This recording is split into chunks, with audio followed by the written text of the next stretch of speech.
अखिल भारतीय श्री स्वामी समर्थ आध्यात्मिक विकास व सेवा केंद्र दिंडोरी प्रणीत शाखा कोरोची यांच्या वतीनं गुरुपौर्णिमा उत्साहात साजरी। कोरोची येथील स्वामी समर्थ आध्यात्मिक विकास सेवा केंद्र कोरोची यांच्या वतीने गुरुपौर्णिमा निमित्त विविध धार्मिक कार्यक्रम घेण्यात आले। सकाळपासून भाविकांनी दर्शनासाठी गर्दी केली होती।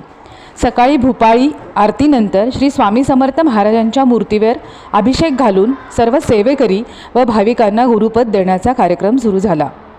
त्यानंतर 10:30 वाजता नैवेद्य आरती माजी नगरसेवक श्री मनोज हिंगमेरे यांच्या हस्ते संपन्न झाली। सायंकाळी 5 वाजेपर्यंत 450च्या वर भाविकांनी श्री स्वामी समर्थ महाराजांना गुरु करून घेतले।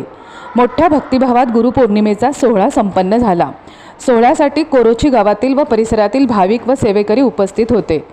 तुम्ही पाहत आहात शुभकार्य न्यूज चॅनल। तुम्ही जर या चॅनलला नवीन असाल तर लाईक करा, शेअर करा व सबस्क्राईब करा।